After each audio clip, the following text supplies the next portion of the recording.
gitu. Jadi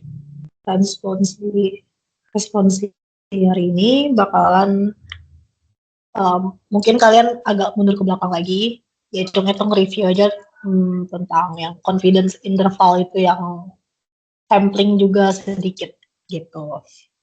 Jadi kita mulai aja, aku share screen.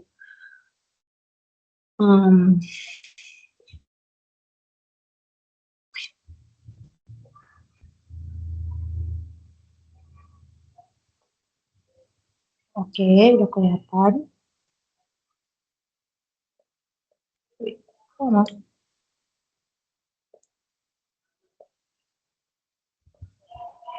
sorry. Oke.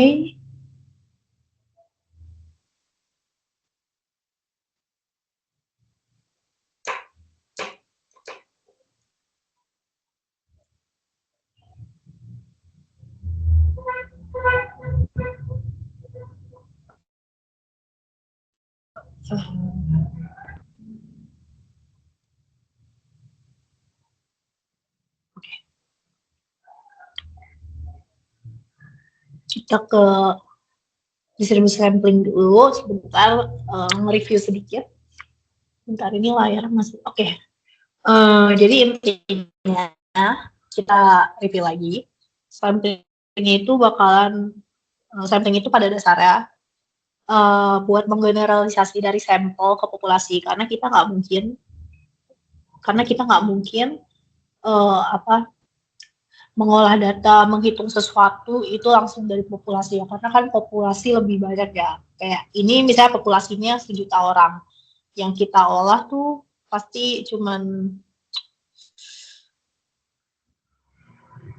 layarnya agak lambat ya. Yang kita olah tuh pasti cuman segini selingkaran kecil aja. Nggak mungkin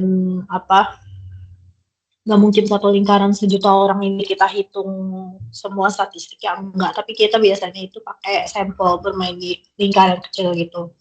Jadi intinya distribusi sampling adalah itu.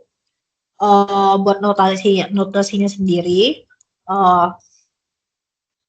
supaya diingat ya bedanya notasi populasi dan sampel, itu ada populasi itu dia pakai mu. Ini internet aku yang lemot atau data ya.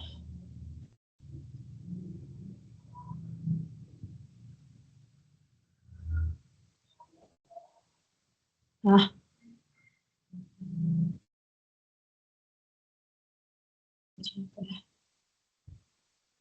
oke coba. Jadi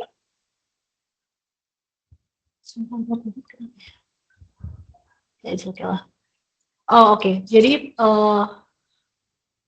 populasi itu dia mu, variansi itu dia pakai sigma kuadrat, dan untuk menghitung nanti ada yang namanya proporsi, tapi nggak begitu dipelajarin sih di PSD ini, itu notasinya pakai P aja.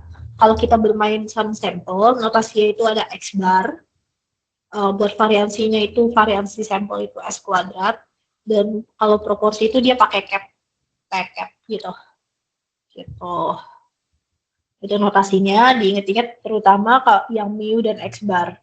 Mu, X bar, variansi sigma kuadrat, dan S kuadrat. Yang ini sih, yang 4 ini yang harus dinotasiin beda. Karena kalau ngerjain soal UAS ataupun apalah, ngerjain yang dikumpulin dosen, kalau misalnya beda notasi, ya udah salah maksudnya gitu. Jadi harus dinotet banget perbedaan notasinya gitu. Oke. Ya pasti nanti bakalan ketemu sama alpha banyak ya. Kalian juga udah belajar di ngitung confidence interval, uji hipotesis juga itu alpha, tingkat kesalahan sampel. Oke, kita balik lagi ke sampling dulu. Itu notasinya dulu yang perlu dinotet. Nah, jadi biasanya ketika kita ngomongin umum ya pada awalnya, itu rata-rata sampel itu kita samain sama rata-rata populasi gitu. Rata-rata sampel sama dengan rata-rata populasi. Sedangkan untuk variansi sampel itu kita nggak samakan, kita dibagi dengan jumlah sampel itu sendiri ada berapa. Begitu intinya itu. Nah, sekarang kalau misalnya ngomongin distribusi sampling, itu kita pasti ada casesnya ya, ada ukuran sampelnya. Pasti kalau ketika ngomongin sampel, pasti kita ngomongin jumlah N, jumlah sampel itu ada berapa. Yang itu N notasinya, dimana dibagi 4 kasus pada dasarnya. Kalau misalnya N-nya lebih besar dari 30, kita pakai, kalau misalnya variansinya diketahui, itu ada 2 kasus, di mana N-nya besar dan N-nya kecil. Ketika N-nya besar, lebih dari 30, kita pakai central limit theorem. Central limit theorem itu dulu. Terus kalau misalnya variansinya diketahui, tapi N-nya kurang dari 30, sampelnya sedikit, ketika distribusi awalnya masih mendekati ke normal, masih mendekati ke normal, atau ya pokoknya masih mendekati ke normal, distribusi awalnya itu masih oke pakai central limit theorem, asal variansinya diketahui. Nah, yang udah mulai beda itu kalau misalnya dia variansinya tidak diketahui. Kalau variansinya tidak diketahui dan ukuran sampelnya besar, itu kita masih pakai mirip-mirip CLT, mirip-mirip central limit theorem, tapi ganti variansinya itu dengan variansi sampel gitu. Nah, kalau misalnya ukuran sampelnya sedikit, itu kita nanti pakai distribusi T gitu. Nah, sekarang kita ke yang ini dulu nih, yang CLT itu apa sih maksudnya, yang ini, yang 3 ini dulu. Nah, jadi ketika ngomongin central limit theorem, pada dasarnya lagi, ini tuh kita ingin mendekati suatu distribusi yang bukan distribusi normal, itu jadi mendekati distribusi normal. Distribusi normal gimana? Distribusi normalnya itu meannya adalah mu dan variansinya adalah sigma kuadrat. Pada dasarnya rumusnya ini, yang dimakan central limit theorem tuh ini. Nah, tapi untuk keperluan biasanya di PSD ini, itu kita gunain kayak standarisasi atau turunannya. Pokoknya ide dasarnya itu dari CLT ini, kita pakai yang ini. Yang ini. Nah, yang ini kan, jadi kita pakai yang ini. Rumus ini kan kalian juga pasti udah lihat tabel distribusi, ya pasti udah ngeliat juga lah ya tabel distribusi normal. Kan distribusi normal yang kita punya itu normal terstandar yang N01, yang meannya 0, variansinya 1 begitu. Jadi makanya ini kedua rumus ini ya aproksimasinya ya ke distribusi normal itu, supaya kalian bisa baca di tabel gitu, yang 2 ini gitu. Nah, tadi yang aku mention di sini itu kan CLT. Nah, di sini kalau misalnya N lebih dari 30, enggak, ini dulu. Kalau misalnya variansi populasi diketahui, ini kita lagi ngomongin, kita berarti ngomonginnya gini ya, yang ini sama yang oranye ini. Nah, kalau misalnya kasusnya adalah yang warna mirip, yang kalau kasusnya kalau yang sama yang ini, yang ini. Nah, kalau kasusnya kita ngomong yang atas, itu kita pakai yang atas ini, yang ini. Jadi oranye, pakai yang ini. Tapi ketika kita ngomong yang bawah, diganti S, itu yang aku maksud ini. Sebenarnya mirip kan, cuman tadi kenapa sih kalian sadar nggak bawahnya agak beda kan ya, kayak ini sama ini doang bedanya. Kalian tadi ingat gak sih yang aku bilang kalau biasanya pada sampling itu dia pakai ini pada dasarnya ya. Jadi intinya adalah standar deviasi populasi, jadi diganti gitu loh ketika kita ketika kita ngomongin ada variansi populasi yang diketahui, kita pakai ini. Ketika kita tidak punya itu, kita pakai ini, pakai S gitu. Mirip kan, cuman beda bawahnya aja gitu. Oke, semoga bisa ditangkap. Sama kayak yang sebelumnya, yang kita juga udah pernah belajar cara baca distribusi kontinu sebelumnya kan, X min mu something gitu, bawahnya aku lupa. Mirip kan gitu. Nah, ketika ini nanti kita punya X-nya, itu nanti bakalan aproksimasi ke distribusi normal 0,1 gitu. Gitu rumus yang dipakai. Terus habis itu kita sekarang ke yang n kurang dari 30 dan variansinya tidak diketahui. Nah, jadi kalau misalnya kayak gini kasusnya, kenapa? Karena CLT itu pada dasarnya dalilnya gini sih, aku belum mention. Semakin banyak jumlah N, semakin banyak jumlah sampel, itu data yang kita punya bakalan semakin mendekati distribusi normal. Itu bunyinya. Jadi semakin banyak sampel, semakin banyak N, ya bagus, semakin mendekati distribusi normal.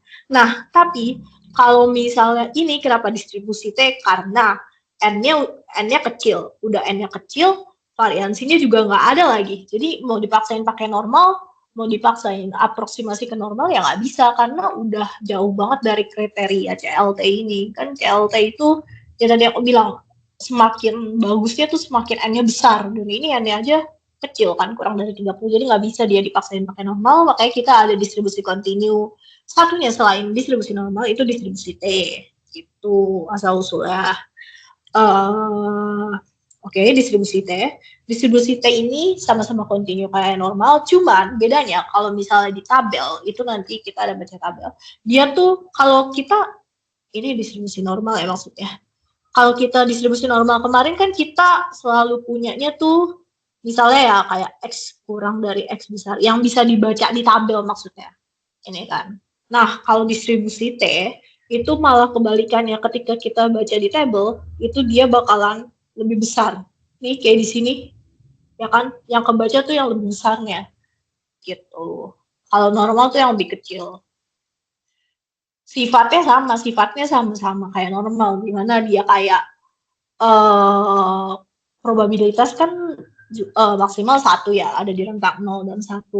Ini luas area di bawah sini ya totalnya tetap 1 gitu. Sama aja, cuman bedanya cara baca di tabel aja gitu bedanya. Dan ini oke. Dan di sini ditulis distribusi T itu lebih bervariasi. Kenapa lebih bervariasi? Karena kalau kita ngomongin normal, biasanya kita ngomongin di populasi. Kan kayak populasi ya udah, itu populasi itu ya populasi satu doang gitu. Sementara kalau kita ngomongin sampel, kan sampelnya banyak ya. Maksudnya kan sampel bisa dia, ini sampel 1, ini sampel 2, ini sampel 3 gitu. Jadi kayak lebih bervariasi aja distribusi kayak gitu yang dimaksud sama lebih bervariasi gitu. Nah, seperti yang aku bilang tadi, distribusi T itu biasanya bergantung sama X bar dan S kuadrat kepada rata-rata sampel dan variansi dari sampel gitu. Oke, terus ini dalil tiganya, ini ketika sigma kuadratnya unknown dan satu lagi n-nya kurang dari 30. Sama ya kalau dilihat sekilas dari sama dengan yang distribusi Z tadi kan Z kita punya X bar min mu per something bawahnya ya. Ini cuma diganti doang T-nya gitu. Nah, derajat bebas di distribusi T itu di tabel kalian mungkin juga udah pernah lihat ya, itu V, simbolnya V. Dan V itu jumlahnya N kurang 1, ukuran sampel dikurangi 1. Satu ini apa? Satu ini sebenarnya kayak jatuhnya kayak faktor pengoreksi gitu deh, kayak gitu. Oke, contohnya nanti aja di latihan soal. Sampai sini ada yang mau dikenai dulu?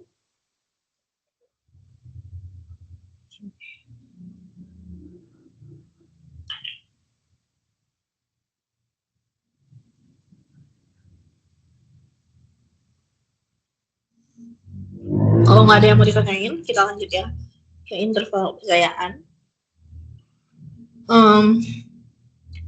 Ini sebenarnya ya udah aja, kayak kalian lihat aja kasusnya. Ini ada beberapa kasus sih.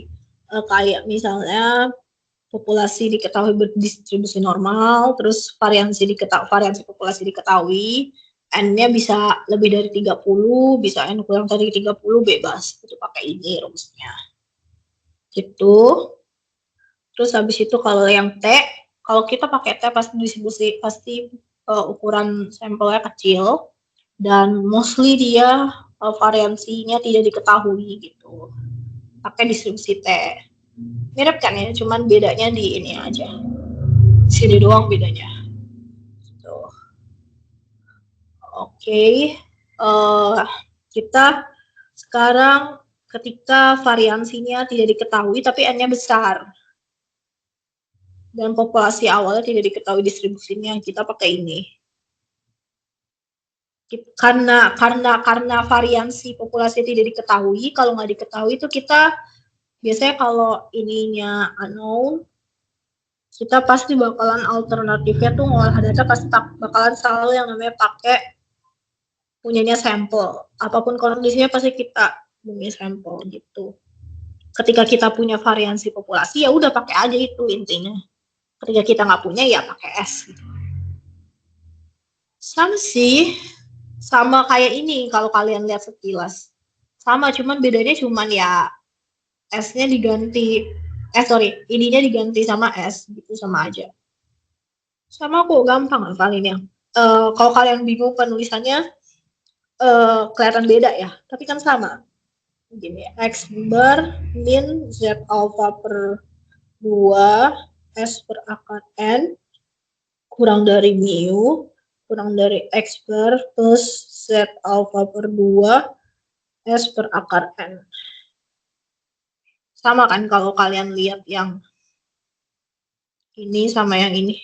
Oh, cuman beda di S dan mu-nya doang. Gitu. Oke. Okay. Nih, ini ada notes dari turun-temurun ya, dari cutting-cutting aku juga sebelumnya. Dan gak mungkin kalian diminta buat CI dengan populasinya nggak normal dan N-nya kurang dari 30. Terus jika kalian menemukan kasus seperti atas, boleh mengasumsikan bahwa populasi awalnya berdistribusi normal gitu. Ya gitu, itu not. Jadi sesuatu yang nggak ditulis di rangkuman ini kayak nggak mungkin terjadi gitu loh, gitu di soal terutama sih untuk sekarang. Oke, apakah ada yang mau ditanyakan?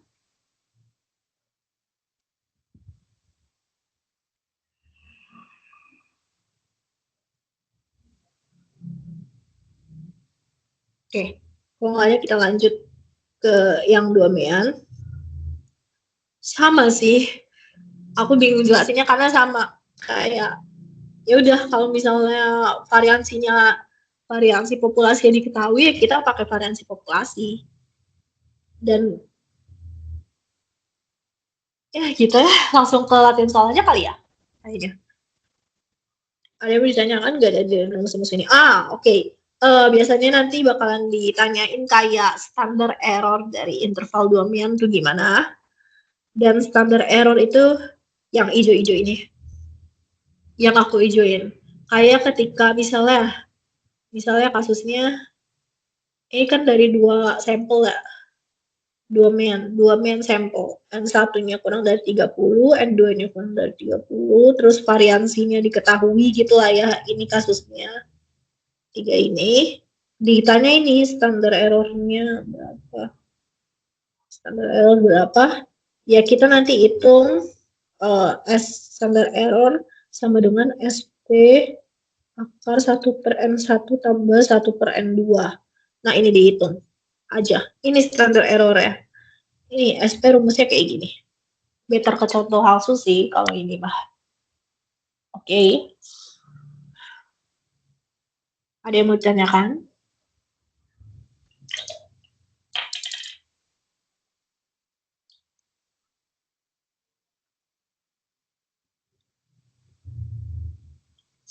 Kalau nggak ada, kita mulai ya. Kita ke nomor 1 dulu deh. Kita bahas berapa soal ya. ada beberapa soal yang jadi soal PR di salah satu kelas, apa di banyak kelas aku belum ngecek, belum ngoreksi juga kayak ini soalnya ya kan. Terus sebenarnya kalau kalian buka responsif kalian bisa dibilang tinggal lihat aja dari sini, tapi sambil dipelajarin juga gitu. Oke deh, kita langsung mulai aja biar cepat selesai juga. Jadi the average life of a bread making machine is 7 years.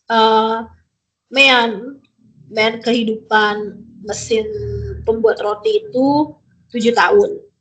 Standar deviasinya itu 1 tahun.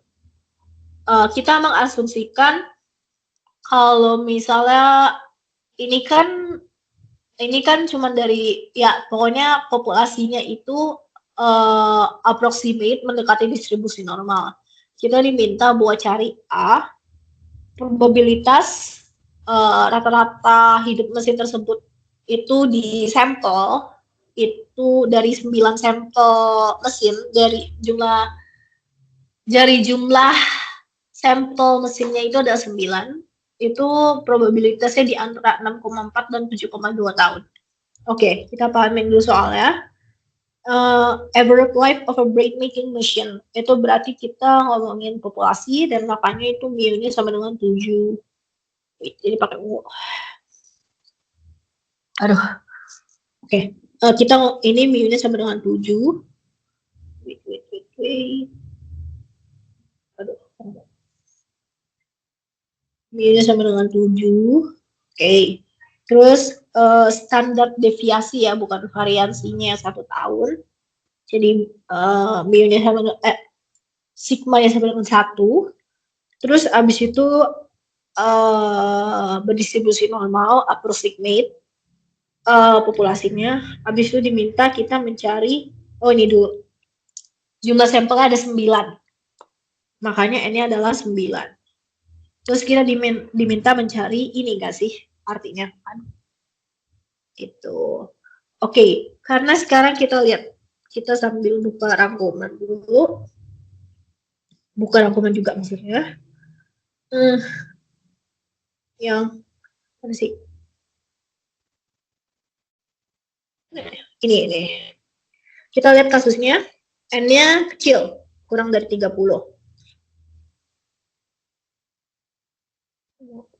N-nya kecil kurang dari 30. Terus abis itu dia variansi populasinya diketahui nggak? Diketahui dong ya. Jadi kita pakai yang ini. Kan kita tahu standar deviasinya. Standar deviasi sama dengan 1. Pasti kita tahu kalau misalnya variansinya adalah 1. Kuadratin aja. Jadi diketahui kita pakai yang ini. Kita pakai yang ini berarti kita pakai yang atas ini, yang oranye tadi. Ya udah, tinggal dimasukin aja. Kita masukin kayak cara yang sebelumnya ditulis, kalau mau ditulis kayak gini juga oke sih. Gini. P 6,4 min mu per sigma kurang dari X bar min mu per kurang dari, ini berapa X-nya? 7,2 ya. 7,2 min mu per sigma. Terus kita lanjut ke sini, masukin wait. Oh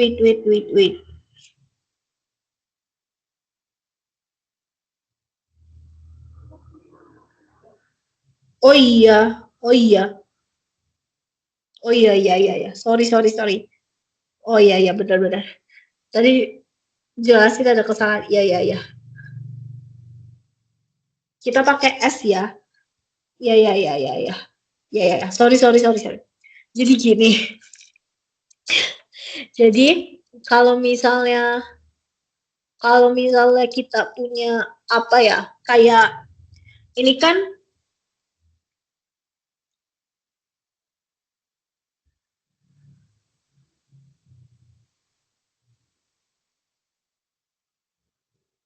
Iya, iya, iya, iya, ya. Oke.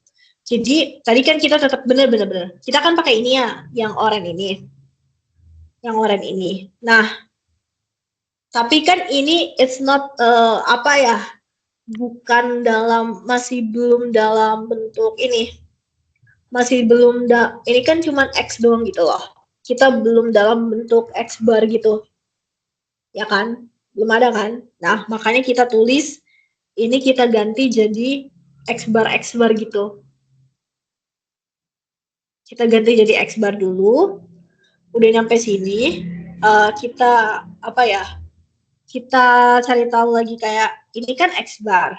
Oke, X bar sama. Terus kan tadi kita juga di sini. Habis itu kita di sini karena kita mau main sama sampel gitu. Mu X bar sama nih di sini kan mu X bar sama dengan mu ya. Di asumsi paling awal yang tadi udah aku ceritain, itu kan pakai mu aslinya, mu populasi aslinya. Makanya kita pakai mu biasa. Karena ini yang di kanan sini sama kan gitu. Nah, terus untuk variansi X bar itu adalah maksudnya variansi sampel ya. Variansi sampel itu kita pakai variansi populasi dibagi sama N, jumlah sampel ya. Makanya itu jadinya adalah um, sigma kuadrat per N gitu. Nah, terus habis udah begini ya udah tinggal dimasukin X bar, min mu-nya berapa tadi? 7 per sigma kuadrat 1 per N. Oh ini sorry, ini kan ini kan tadi masih ini ya, ini kan kuadrat, ini nggak kuadrat. Berarti kalau kita mau, wait, sorry. Mau, iya ya, sorry banget, nggak fokus lagi. Nah, kan ini variansi ya. Kalau misalnya tulis gimana ya? Kan gini ya, X bar sama dengan sigma kuadrat per N. Ketika kita maunya cuman X bar, kita pastikan ngakarin ini ya. Ini diakarin, gitu kan ya? Ini diakarin dong pasti. Nah, makanya ini ketika diakarin sama dengan sigma per akar N, gitu. Karena kita maunya variansi, bukan kita maunya standar deviasi, bukan variasi. Jadi kenapa ini kita tinggal tulis saja berarti kan sigma per akar N, gitu.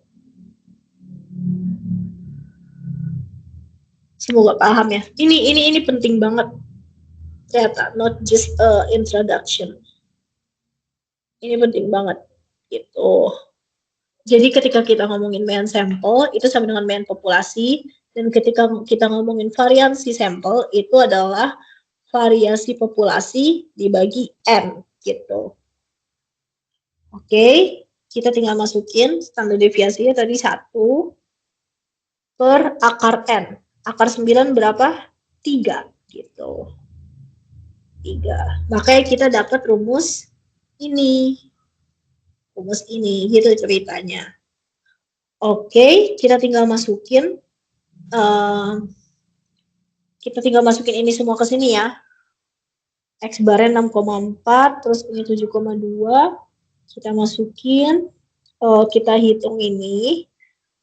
Cara menghitung distribusi normal udah tahu kan ya, kalau di antara gini tinggal yang ini dikurang yang ini. Nanti tinggal kita lihat atau kita mau lihat sekalian di table. Di table sambil mengingat kembali di table 0,6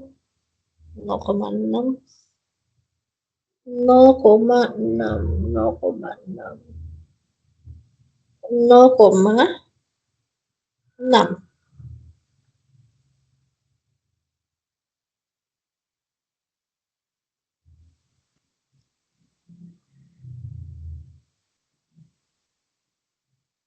01 kan.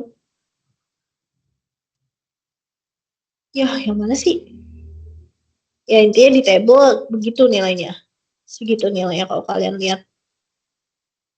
Gitu. Jadi, dapatlah probabilitasnya segini. Oke, sampai sini ada yang mau ditanyain dulu nggak? Aduh, sorry banget tadi kayak tiba-tiba linglung. Tapi kayak gini caranya. Ada yang mau ditanyain? Permisi Kak, aku ingin bertanya. Ya, ya. Untuk cara baca tabelnya berarti 0,6-nya itu yang di atas atau yang di sampingnya Kak? Eh, 0,6 kan, bentar. Nih, kalian aku bacain table aja ya. Oke Kak. 0,6 tuh yang ini nih. Kalau ini kan 0,0 sesuatu ya. 0,06 jadinya. Kalau yang ini, kamu baca yang atas. Kalau Iya. misalnya 0,6, itu berarti yang ini. Itu 0,6. Oke. Berarti kalau yang atas itu apa Kak? Kalau yang atas tuh misalnya, kalian mau cari probabilitas, berapa ya? Bentar, bingung. Z kurang dari 0,73 gitu. Nah, kalau mau cari kayak gini 0,73 berarti kalian awal mulai dari sini. Cari 7, terus habis itu 3 di sini. Gitu. Oke Kak. Terima kasih Kak Kayla. Sama. Ada lagi yang mau ditanyain?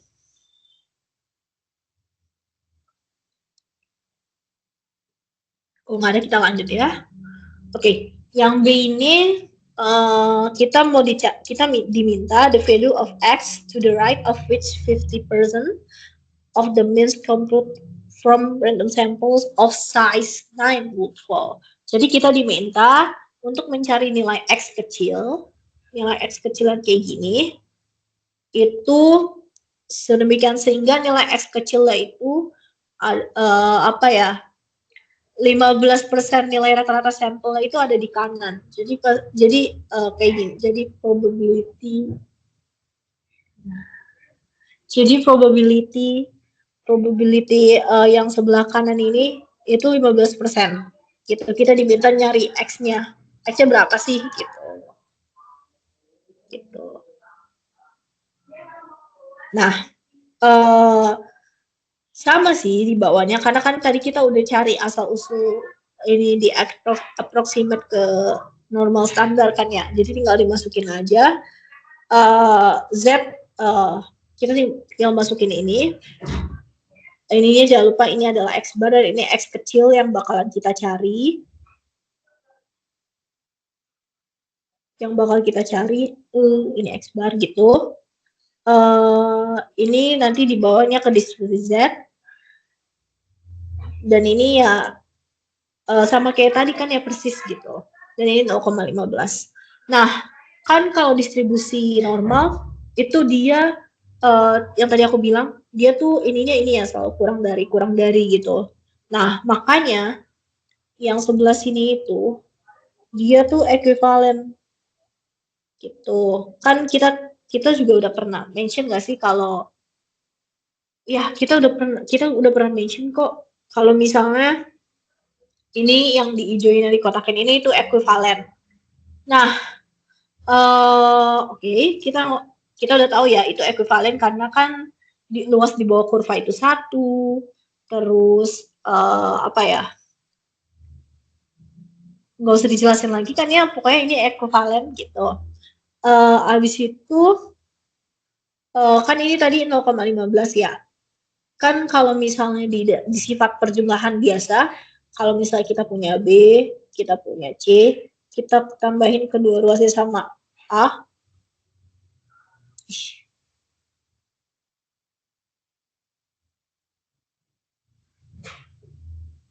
kita tambahin kedua ruasnya sama A, itu kan masih sama ya.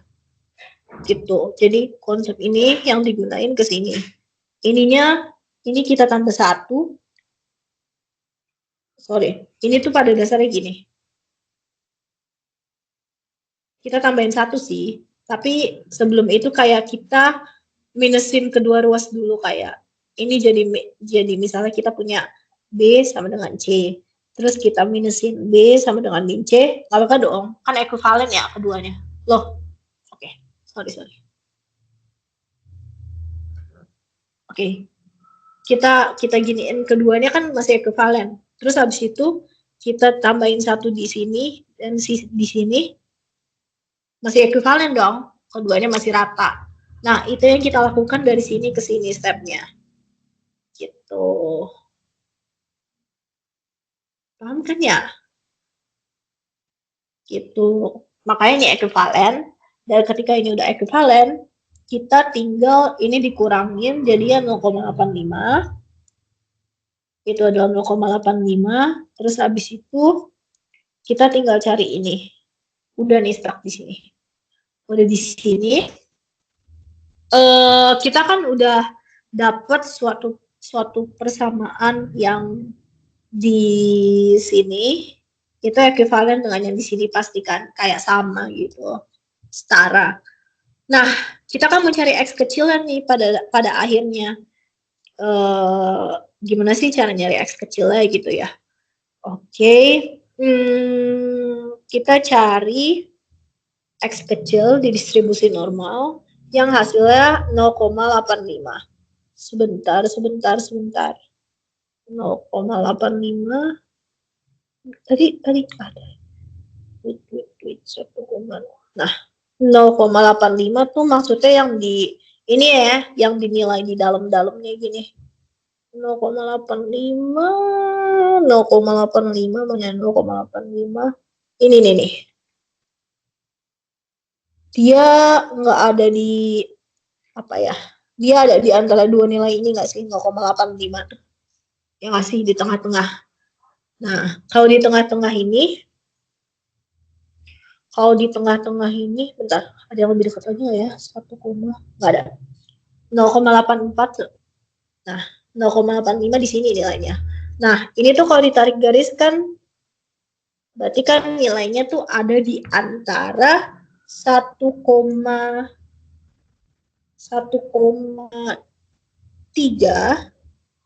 dan ada di antara 1,04 ini. Caranya gimana? Kalau kalian bingung tinggal ini aja sih. Kalian sebelah kirinya 1,0. Kalian sebelah kirinya 1,0 gitu. Terus yang atas itu 0. Ini 1. Ini 0,3 dijumlahin. Enggak gini. 1, bingung sih 1. Terus ini 0,03. Nah, dijumlahin 1,03 gitu cara bacanya. Jadi 1, nah gini. Gitu kalau kalian cara bacanya kiri ditambah yang atas.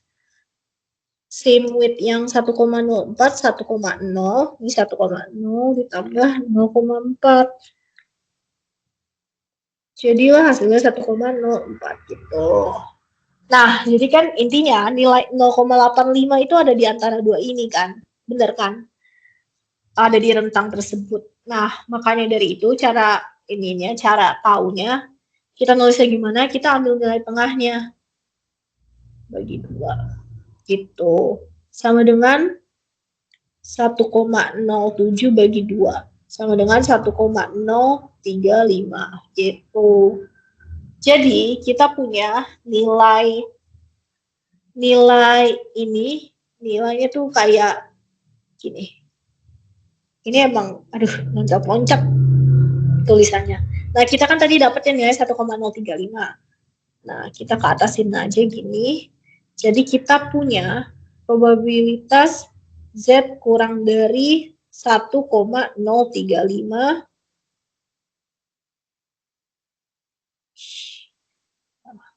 Jadi kita punya satu min probabilitas Z kurang 1,035 itu sama dengan 0,85 gitu. 1,035 dari yang tadi.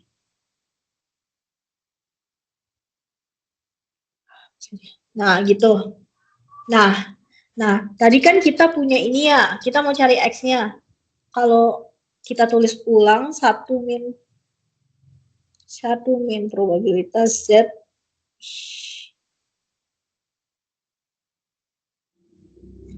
what's this? Nah, 1 minus probabilitas Z kurang dari X min 7 per 1/3 sama dengan 0,85 kan? Dari yang sebelumnya, dari yang ini. Nah, kan kita diminta cari X ya kan? Kita lihat semuanya udah sama. Ini udah sama, ini udah sama, ini udah sama. Berarti kita cari tinggal ini. Gitu. Kita samain ke sini. Gitu. X min 7 per 1/3 sama dengan 1,035. Bener kan? Habis itu kalau kalian bingung caranya atau lupa lagi caranya, X min 7 sama dengan 1,035 dikali 1/3. Habis itu X min 7 sama dengan 1,035 kali 1/3. Udah, tinggal dihitung deh pakai kalkulator kayak gini bisa kan? Pindah ruas 7-nya ke sana jadi plus 7 gitu. Nanti dapatlah hasilnya X itu adalah 7,345. Sehingga kita di sini bisa nulis 7,345. Jadi nilai X-nya adalah 7,345 itu. Panjang banget kan ceritanya. Gitu.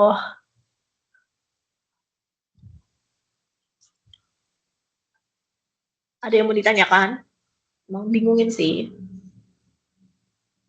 Aku mau nanya, Kak. Mm-hmm. Itu kan tadi kita nyarinya 0,85 ya, Kak. Kalau dilihat dari tabel itu yang 0,04-nya itu lebih dekat ke 0,85 daripada si yang 0,03. Itu tetap diambil nilai tengahnya atau ambil 0, yang 0,04 aja, Kak? Kalau misalnya 0,85 ya, maksudnya kayak nilainya emang lebih deketan ke yang 1,04 itu kan? Iya, Kak. Nah, sebenarnya sih kayak ada dua versi ya, kayak maksudnya ada yang bilang kayak ambil nilai terdekatnya, ada yang bilang ambil nilai tengahnya biar aman.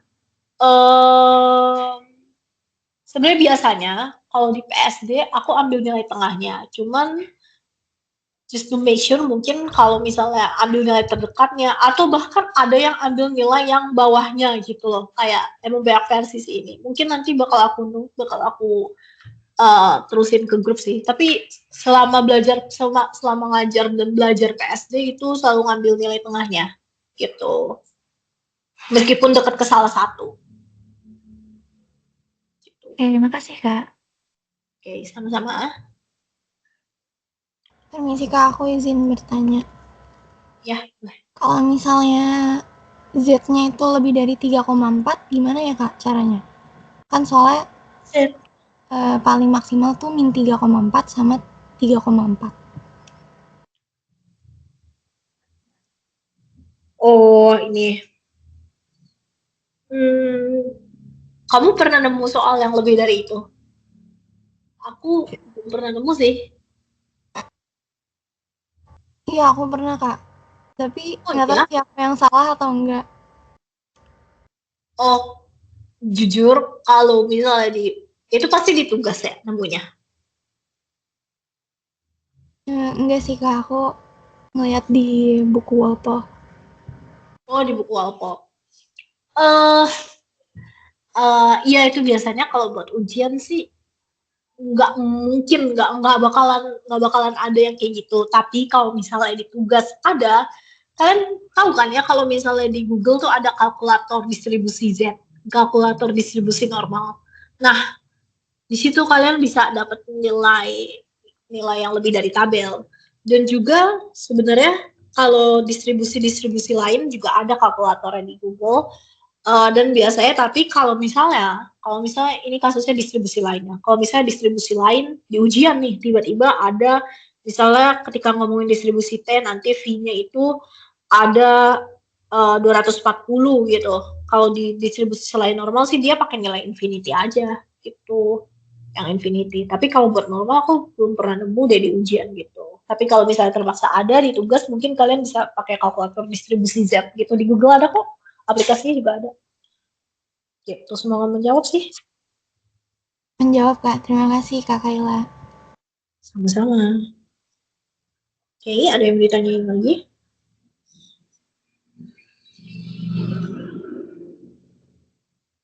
Oke, kita lanjut ya. Wait. Oke. A random sample size of size 25 is taken from a normal population having a mean of 80 and standard deviation of 5. Sampel ya berarti ini, N-nya 25, terus habis itu meannya dia 80, mean sampelnya, dan standar deviasinya 5. Ini ya, aku tulis dia sebagai A.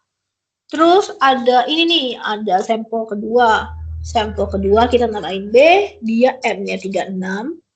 Terus habis itu meannya 75, habis itu standar deviasinya 3. Nah, kita diminta cari probabilitas lagi.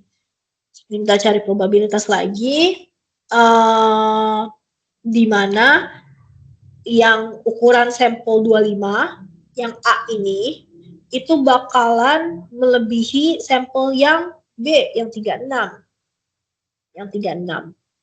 Di mana kelebihannya itu, lebihnya itu, A melebihi B itu, probabilitas A melebihi B itu bakalan di antara 3,4 sampai 5,9. Itu dulu ya. Oke, jadi kita ngomongin kalau misalnya kita diminta cari probability A melebihi B. A melebihi B berarti supaya A melebihi B pada dasarnya kita tulisnya ini ya. Karena yang lebih besar pada umumnya kalau kasus-kasus kayak gini kita taruh di sebagai yang gedenya, sebagai yang nantinya dikurangi gitu. Probabilitas diantaranya benar ya 3,4 sampai 5,9. Kita diminta cari itu. Oke, terus di bawahnya kita diminta juga nih perbedaannya itu kita harus bulatin ke nearest 10. Nearest 10 itu adalah satu angka di belakang koma gitu. Misalnya kayak 0,43 kita bulatinnya ke 0,4 begitu. Ini jalanin dulu sih. Pembulatannya dipikirin belakangan aja. Ini kita ngomongin 2 mean ya. Kita ngomongin 2 mean, berarti di sini. Kita lihat kasusnya, dia ukuran sampelnya kayak apa ya? Yang satu N-nya lebih besar dari 30, yang satu N-nya lebih besar dari 30. Kayak mix and match gitu ya. Oke, ini diminta cari apa sih? Distribusi sampling untuk domain. Ini. Yang mana ya? Ini. Belum aku jelasin ya tadi. Distribusi sampling untuk domain. Sebenarnya sama sih, ya kan?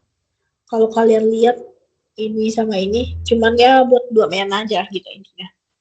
Oke, itu dulu. Untuk domain ya udah tinggal masukin rumus aja ya. Kita diminta apa sih ini? Distribusi domain.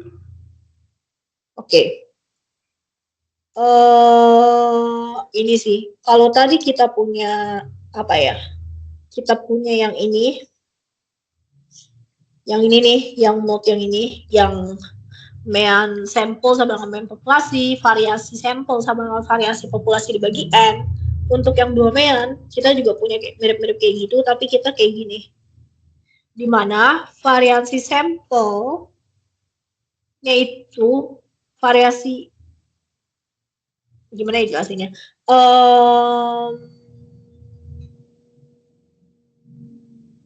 Kan kita punya 2 sampel ya tinggal dikurang gitu. Kalau misalnya populasinya ditambah gitu, populasi variasinya ditambah cuman dibagi N-nya gitu. Intinya gitu dulu deh, terima dulu itu. Terus kita juga tahu rumusnya sekarang Z-nya begini. Ini. Jadi kayak ngingetnya gimana ya? Ngingetnya untuk si mu-nya ini adalah dikurang, sementara untuk variasinya itu nanti ditambah gitu. Ditambah tapi jangan lupa sifat dia itu dibagi N, ukuran sampelnya. Itu dulu. Yang kalau yang mu-nya itu dikurang, kalau yang variasi itu nanti ditambah. Gitu. Itu bakalan nantinya mendekati aproksimasi lagi ke distribusi normal, mu-nya 0, variasinya 1. Sama. Tadi kita punya apa sih? Yang sebelumnya Z sama dengan X min mu per akar sigma kuadrat per N ya. Gitu. Sama kan? Jadiin itu ini X1 bar dikurangi X2 bar, terus yang ini kalau untuk mu-nya itu nanti dikurang, untuk yang variasinya itu nanti ditambah gitu. Gitu. Oke. Kita sekarang ke sini dulu deh. Tinggal masukin rumus sih, kayak X1 barnya X1 bar dikurangi X2 bar. Kan kita punya X1 barnya ini ya, 3,4. X2 barnya itu 5,9. Sama kayak yang tadi kan, kayak yang tadi tuh ininya 6,4, ini 6,4, ini 7,2, ini 7,2 gitu sebagai X bar kayak gitu. Cuman kalau buat yang di sini itu dijadiin X1 bar dikurangi X2 bar. Ini disatuin di situ. It's not like that. Enggak, sorry. Salah. Malah sama kayak yang tadi ya, 3,4 tinggal dikurangi aja. Ini 5,9, ini 5,9 itu dulu. Oke, terus 5 itu dari mana? Wait, kok bingung sih? Bentar. 3,4 itu adalah 5 itu adalah 5 itu dari mana ya? 5 itu adalah astaga ini. Oke, aduh, inilah akibatnya nulis tidak lengkap. Kalian tulislah lengkap semuanya, jangan cerita. Oke, kita ulang ya. Oke, kayak gini kan, kita tadi punya rumus kayak gini. Ulang ya, ini nggak usah di-lab dulu yang sebelah kiri. Kita dari sini dulu, gini. Terus habis itu kita, oke. Jadi kalau ngerjain soal kayak gini, pastikan kalian menyelesaikan dulu rumus Z-nya itu apa, sampai menemukan angkanya gitu. Kayak yang tadi kita lakukan di soal pertama tuh sampai kayak gini dulu, biar nggak bingung. Sampai kayak gini, baru kalian lanjutin ke sini. Biar nggak bingung, kayak aku tadi aku juga bingung kan. Jadi kayak ini diselesaikan dulu, ditemukan angkanya dulu. Kan kayak maksudnya ditemukan angka itu kayak gini, kayak X1 bar min X2 bar, ya udah diemin dulu, karena itu kan di soal ya. Kita dari yang diketahui dulu. mu1, mu2. mu1, mu2 adalah ini kan. Kita kan tadi pakai mu itu kan punyanya populasi ya. Jadi ya mu1 min mu2 adalah mu A min mu B. Dimana ini adalah hasilnya 80 kurangi 75 adalah 5. Gitu. Terus habis itu sekarang kita selesaiin bawahnya. Variansi 1 kuadrat per N1. Berarti kan 25 ya. Dibagi N1-nya itu adalah 25.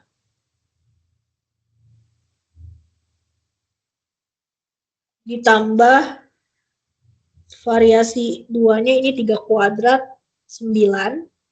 Per N2-nya ada berapa? Ada 36. Nah, kita udah nemuin angka ini dulu, barulah kalian mulai menghitung probabilitas ya gitu. Jangan kayak aku tadi sebelumnya. Gitu. Kalau udah nemu kayak gini, barulah kalian boleh mulai menghitung. Oke. Nah, oke. Tinggal dimasukin ya. Tinggal dimasukin ininya tetap kayak ini 3,4, taruh di sininya tuh 3,4. Ininya 5,9, ininya gunanya tetap 5,9. Gitu. Terus sisanya tinggal masukin yang sama nggak sih? Sama aja. Gitu. Kita masukin kita hitung semuanya di kalkulator, dapatlah ini. Nah, sebenarnya tadi kan kalian ingat gak sih ada perintah disuruh pembulatan satu angka di belakang koma? Nah, aku mulai bulatinnya di sini. Sebenarnya dibulatinnya di akhir juga nggak apa-apa. Ini tuh sebenarnya kayak dibulatinnya tuh harusnya di akhir gitu. Cuman aku memilih di sini karena sebenarnya enggak sih. Sebenarnya aku belum bulatin kayaknya di sini. Cuman aku cuman tulis aja supaya meringkas gitu. Jadi kayak ini tetap 8,805, ini tetap 1,431 gitu. Kita tinggal cari di tabel aja nilainya itu berapa gitu. Kita cari di tabel nilainya berapa, dapat deh probabilitasnya segini. Abis itu udah tinggal kurangin, dapat segini nilainya 0,7073. Jadi probabilitas A exit sampel B di antara nilai 36 sampai di antara nilai 3,4 sampai 5,9 probabilitasnya adalah segini gitu. Wah, panjang sih ceritanya. Sebenarnya mungkin kalian agak confused di sini kayak ini. Yang ini sih. Yang ini. Ini kan di sini tulisannya X1 bar min X2 bar ya. Tapi di sini langsung 3,4 gitu. Mungkin kalian agak confused di situ. Tapi ini tuh kayak apa ya? Kalau kita mau tulis ulang, dia tuh jadinya kan kayak PR 3,4 dikurangi 5. Ini gede. 3,4 dikurangi 5 per akar 25 per 25 tambah 9 per 36 dikurangi, bukan dikurangin, kurang dari A min B kurangi 5 per akar 25 per 25 tambah 9 per 36 kurang dari 5,9 min 5 per akar 25 per 25 tambah 9 per 36. Nah, jadi sebenarnya penulisan ininya itu adalah untuk yang tengah ini, si tengahnya pada dasarnya gitu. Mirip banget kan, persis sama gitu. Dan ini nanti ininya PR bla bla bla kurang dari Z, kurang dari bla bla bla bla gitu. Gitu. Jadi maksudnya X1 bar min X2-nya di situ. Untuk yang ininya tetap notasi yang sama aja, ngikutin dari yang di soalnya ya dikit. Yang ditanya.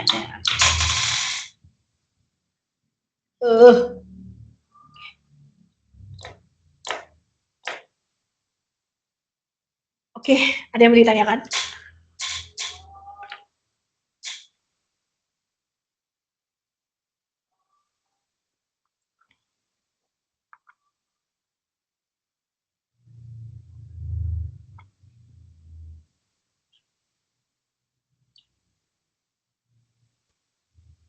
Ada yang mau ditanyakan nggak? Pasti ada sih.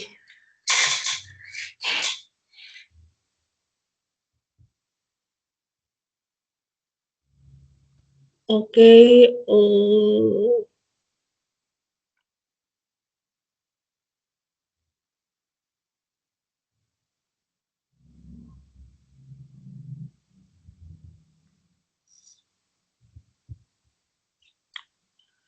abis satu soal ini kita abis soal berat kayak gini kita ke soal yang agak gampang dulu abis ini. Ada yang ditanyakan? Nggak ada ya? Oke, kita ke distribusi T. Lumayan gampang sih ini. Nih, kayak soalnya 8.45. Find the probability T kurang dari 2,365 when V sama dengan 7. Kita buka distribusi T di sebelah kanan. T. Tadi kan aku udah sempat mention juga ya kalau T itu distribusinya yang lebih dari gitu. Nah, di sini bakal main-main kayak gitu sih. Ini dulu, yang A. Yang A ditanya gini, V-nya 7. V-nya 7 berarti ini ya. V-nya 7 ini. Terus habis itu 2,365. Apakah kita bisa langsung melihat nilai di sini? Jawabannya enggak dong. Karena kan distribusi T itu digambarnya juga yang lebih dari. Gitu. Jadi kita pakai sifat yang saat ini lagi. Kita diminta dicari ini. Di tabel kita tahu P 2,365 adalah 0,025. Bener lah ya. Bener kan? Gitu. Habis itu kita tinggal menggunakan sifat aja. Ini kan ekuivalen dengan yang ini. Gitu. Ini ekuivalen, tinggal jadinya 1 dikurangin. Tadi kita tahu berapa yang ini? 0,025. Ya kan? Ini dikurang hasilnya berapa? Ini 0,975. Gitu. Gampang kan?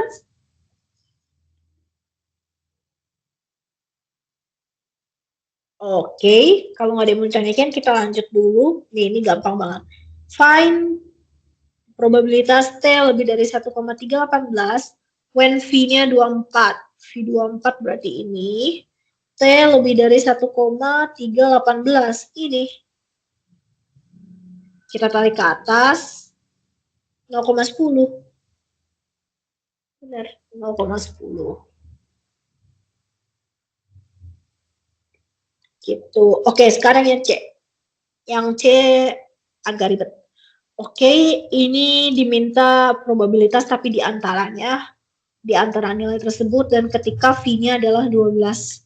V-nya 12, kita ke sini ya, V-nya 12.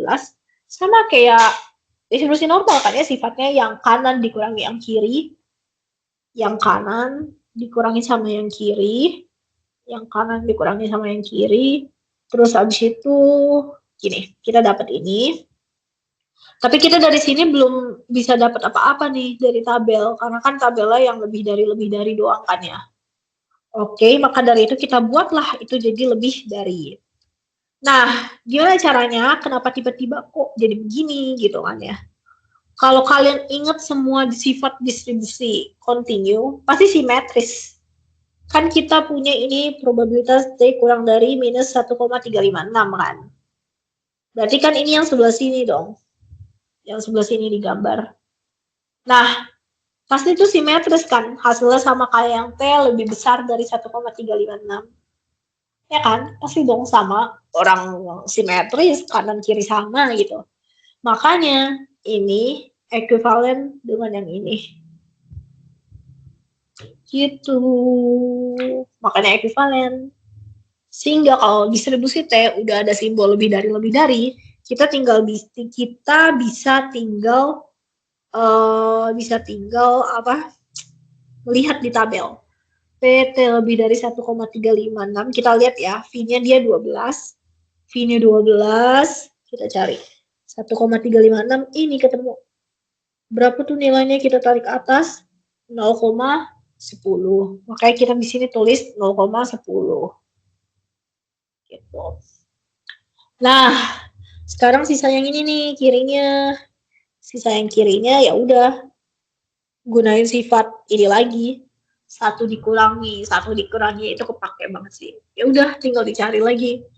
T lebih besar dari 2,179. 12 2,179. Yang mana tuh? Ini. Berapa itu? 0,025. Ini deh. Jangan lupa tadi ada 1, 0,1, 0,1. Dihitung. Dapat hasilnya. Gitu.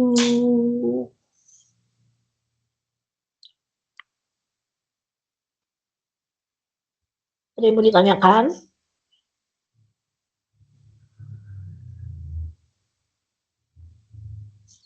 Oke, kalau nggak ada, kita sekarang yang D. Find probability T lebih dari minus 2,567 when V-nya 17. V-nya 17. Ini V17. Ini. Ini 17, 17 lebih dari minus 2,567. Ada emang nilai minus? Nggak ada kan? Nah, maka dari itu, karena nggak ada, kita gunain sifat simetris yang ini lagi. Mirip. Pasti sama dong ya, sama kayak yang ini. Yang tadi dijelasin sebelumnya. Pasti sama dong. Nah, karena sama, kita dapat deh 2,567 yang nilainya nggak negatif. Yang nggak negatif, kita udah dapet. Sekarang kita gunain lagi sifat 1 minus probabilitas yang lebih besar darinya. Karena itu yang ada di tabel. Oke. Habis itu kita tinggal melihat lagi di tabel. 17, 2,567. 2,567. 17 kan? Nggak ada di sini, berarti cari di bawah. 17, 2,567 ini. Hasilnya adalah 0,01. Tinggal dikurang, hasilnya adalah hasilnya adalah 0,99. Begitu.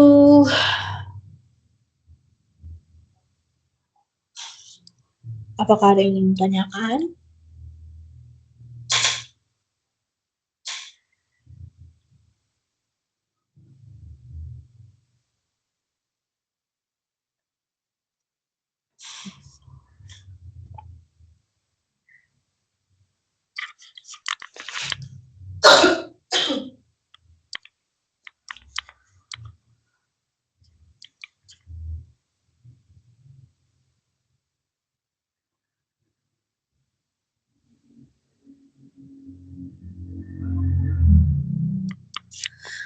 Kalau nggak ada yang ditanyakan, kita satu soal lagi deh. Bentar, aku cari yang kompleks.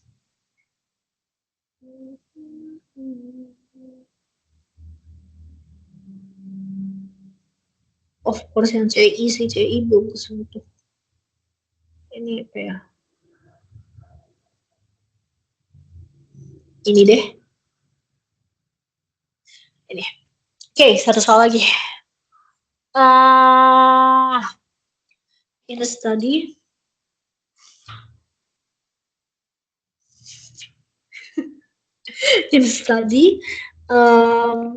conduct at Virginia Tech on the development of ectomy cortisol. Pokoknya dia mempelajari relationship antara akar dari pohon dan fungus.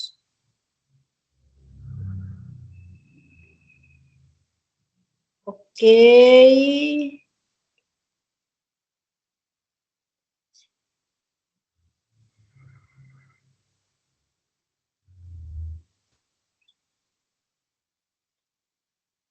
Jadi intinya adalah penelitian nih. Penelitian, terus abis itu dia disamain treatmentnya. Treatmentnya tuh apa? Treatmentnya sama, airnya, mataharinya, jumlahnya dan sebagai sama. Cuman yang dibedain adalah pakai nitrogen sama enggak dan enggak ada nitrogen gitu. Dan di sini ini nilainya. Ini sampel, ini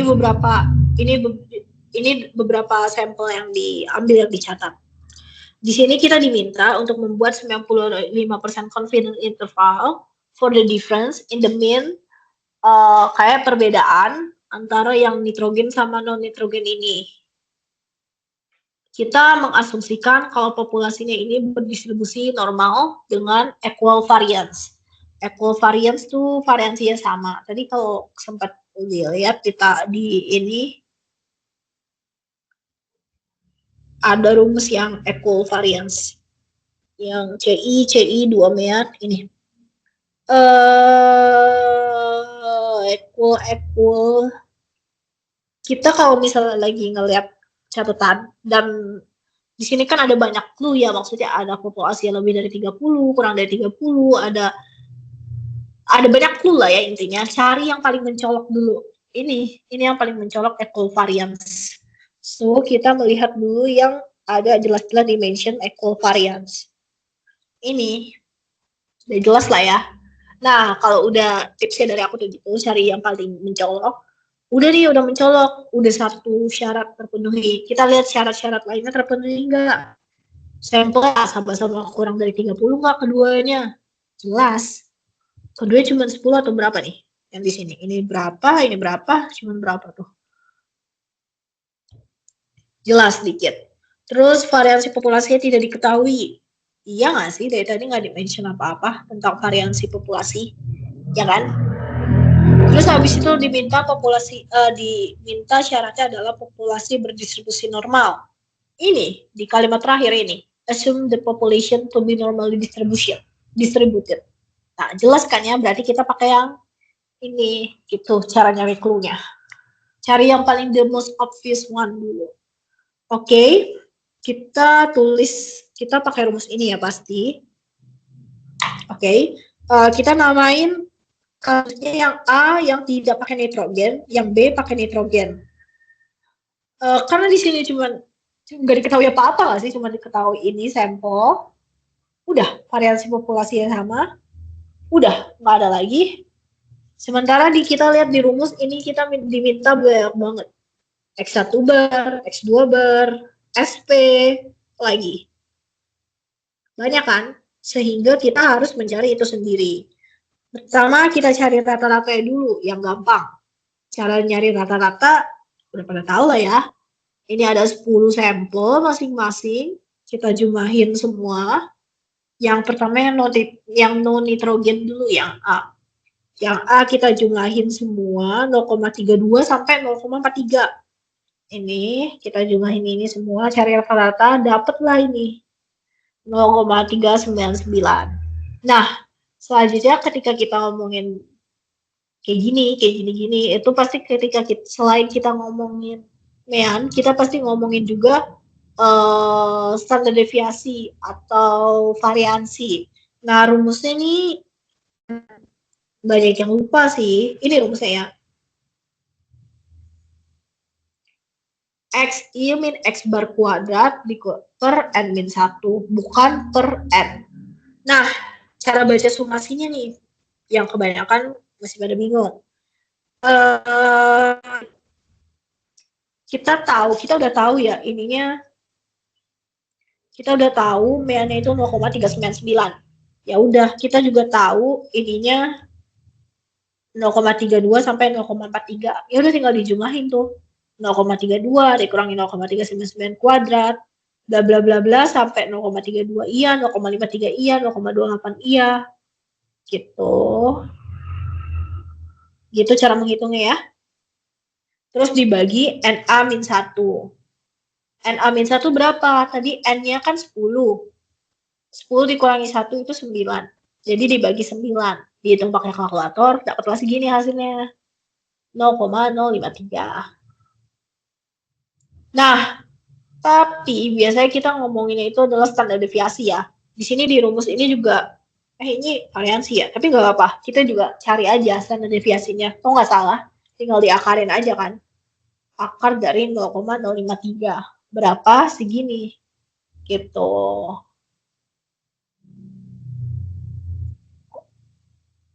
Oke, segitu. Sama kayak yang B, kita cari rata-ratanya dulu. Kita jumlahin dari 0,26 sampai 0,46. 0,26 tambah 0,43 tambah bla bla bla bla bla bla bla, cari rata-ratanya, dijumlahin itu semua, terus dibagi dengan 10. Dapatlah hasilnya 0,565. Udah dapat hasil segitu, kita juga sama, cari variansinya dulu buat sampel tersebut. Cari variansinya, kita tinggal kurangi setiap sampel dengan rata-rata. Ingat rumusnya itu adalah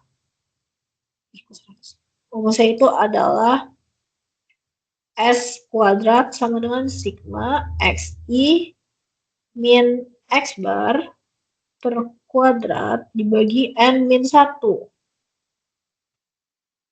Jadi adalah 0,26 dikurangi Rata-ratanya berapa? Rata-ratanya berapa? 0,565 kan? Ini dikuadratin, ditambah, bla bla, ditambah berapa nih? Ditambah 0,43 ya.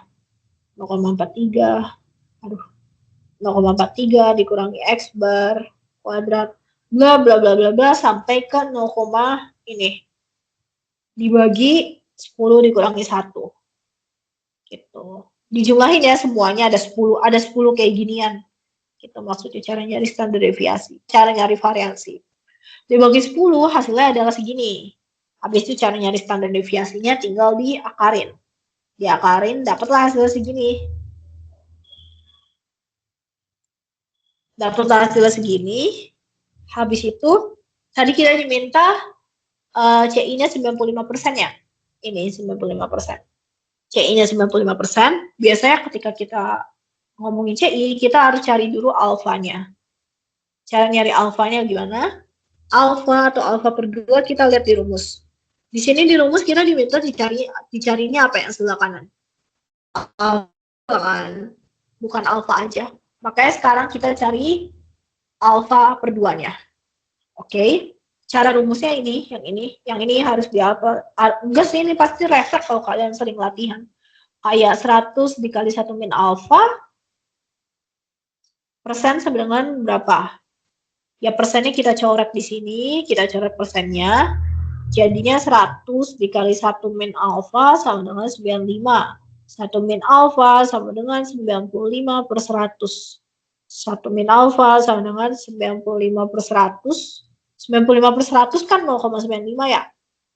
Gini aja, terus alfa pindah ruas sama dengan 1 minus 0,95. Alfa sama dengan berapa nih? 0,05. Sehingga alfa per 2 sama dengan 0,025. Dapat tuh alfa per 2 segitu, sehingga yang kita mau gunakan alfa per 2 segitu. Udah dapet, sekarang kita masukin ke rumus. Rumusnya itu ini. Yang ini lah ya, yang ini yang tadi kita udah banyak lagi rumusnya. Kalau kalian nanyain rumus-rumus kayak gini di ituin apa enggak, dicek kasih enggak di UAS gitu ya. Ada yang menanyakan?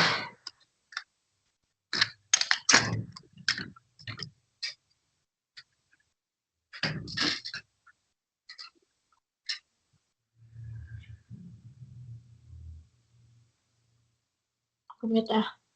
Kalau ada yang mau nanya bilang langsung. Kalau kalian nanya apakah ini rumusnya sepanjang ini perlu dihafal, jawabannya sepertinya tidak, karena bakalan dikasih di cheat sheet, tapi cuma sekedar rumus ini doang, kayak satu baris setiap ininya. Ciri-cirinya tetap harus kalian pahami. Ciri-ciri ini yang dicentrang-centrangnya. Gampang kok, itu obvious gitu. Tapi rumusnya sepertinya dikasih tahu gitu. Oke, TMI aja. Wait, kita udah punya semuanya, kita masukin, kita cek dulu deh. Kita cek dulu semuanya dari rumus ini. Dari rumus yang aku kotakin ini, kita cek. Apakah kita udah punya rata-rata tiap sampel? Udah lah ya, kita udah ada. Kita tadi udah menghitung. Oke. T alfa per 2-nya, kita udah tahu alfa per 2-nya kan berapa. Oke, lihat di distribusi T-nya nanti dulu. Kita udah punya SP-nya? Belum nih, kita belum tahu SP itu apa, menghitungnya apa, gitu kan. Maka step yang kita lakuin selanjutnya adalah kita cari SP. Rumus mencari SP ini, SP itu apa sih? SP itu adalah, seingatku adalah variansi sampel gabungan dari dua sampel gitu. SP buat menghitung ini, buat menghitung confidence interval gitu. Ini rumusnya, tinggal dimasukin aja sih. Tinggal dimasukin aja. N1 kurangin 1 S kuadrat. Ini sama. Habis itu kita tinggal masukin di sini. 10 dikurangi 1. Terus dikali S1 kuadratnya. Kepake kan tadi S1 kuadratnya itu SA-nya itu adalah kita dapat segini. 0,07 SA kuadrat sorry. Yang kuadrat itu berarti yang ini. 0,053 Kita lihat 0,053, benar ya? 0,053 berarti kepake variansi yang tadi kita hitung. Terus habis itu buat sampel keduanya sama-sama 10. Habis itu kita dikali SB variansi B kuadratnya segini. Benar nggak ya kita cek? Benar ya? Tuh, 0,0349 sama. Kita udah menemukan itu 0,0349. Terus ini kurang. Ini kurang ya. N1 tambah N2 dikurangi 2. Oke, udah. Tinggal kita hitung. Dapatlah hasilnya segini. SP kuadratnya. Udah dapat SP kuadratnya. Sekarang kita cari, karena di sini yang dibutuhin adalah SP, kita tinggal akarin itu. Ini diakarin, hasilnya adalah segini. 0,1418. Oke, habis itu sekarang kita lihat kita masukin. Nih, kita masukin semuanya. Kita tulis ulang deh. Dari rumus ya. Kalian bisa lihat rumusnya ini, yang kanan ini. Kita tulis ulang, kita dapat XA min XB minus T alfa per 2-nya tadi adalah 0,025. T 0,025 S dikali SP terus kenapa ya?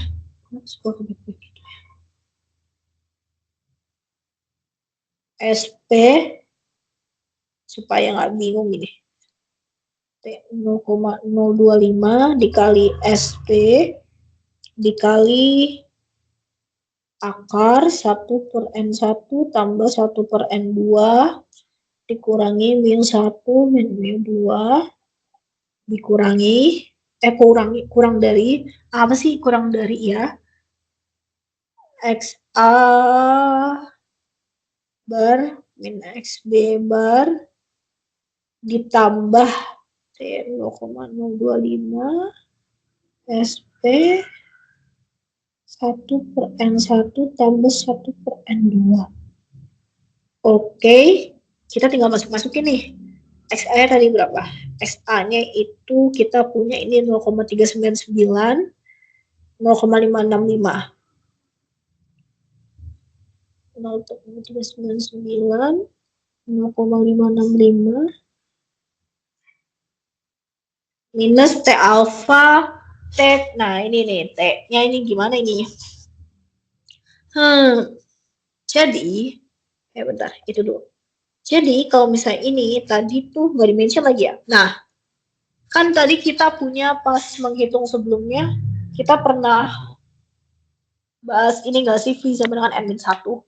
Nah, kalau buat ini, karena dia ada dua mean, ada dua populasi ini, jadi V-nya jadi V-nya N1 tambah N2 min 2. Jadi ini derajat bebas yang digunakan buat kita pas melihat ke tabel. Nah, kita berarti menghitung dulu ya, N1 tambah N2, N1-nya 10, N2-nya 10, dikurangi 2. 18. Jadi ini kita lihat tabel distribusi T.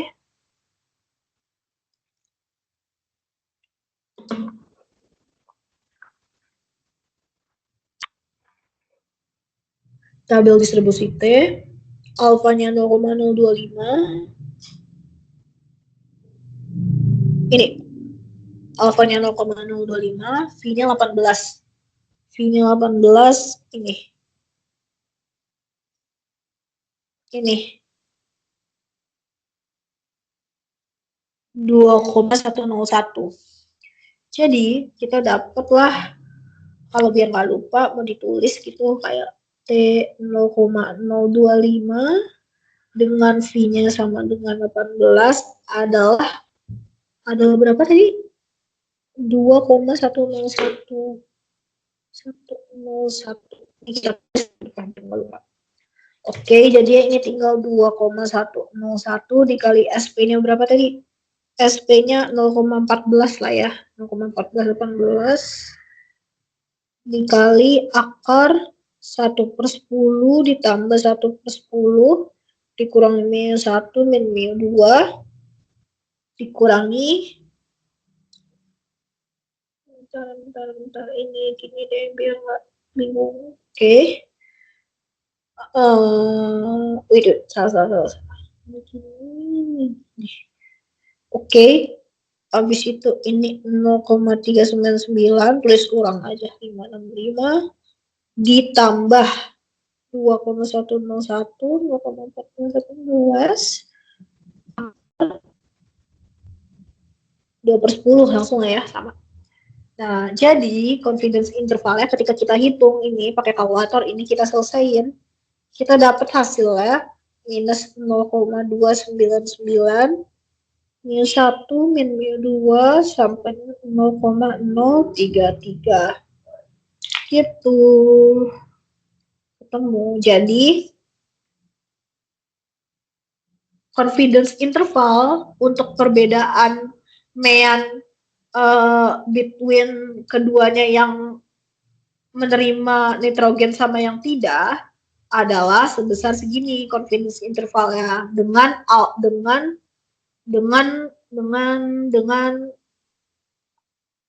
sebutnya jangan confidence interval aja tapi 95% confidence interval gitu, sebutin 95-nya karena bisa juga nanti diminta 90% confidence interval gitu. Yeay, selesai. Ada yang mau ditanyakan?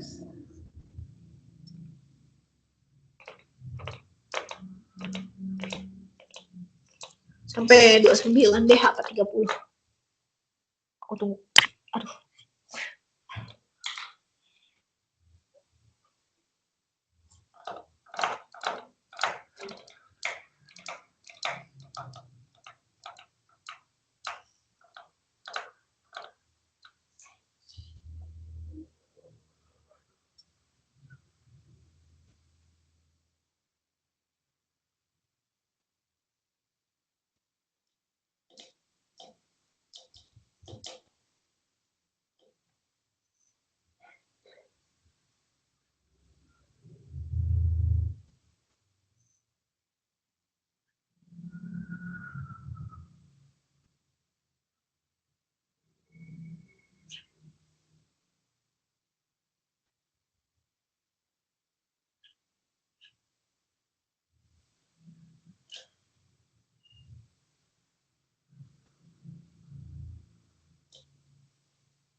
Oke, karena ada 30, terus nggak ada yang mau tanya, semoga bisa dipahami.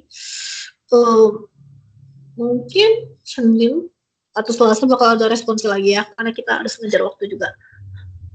Makasih yang udah join. Selamat happy long weekend, guys. Thank you, udah boleh les. Terima kasih Kak Kayla. Makasih, Kak. Makasih Kak. Makasih Kak. Makasih, Kak.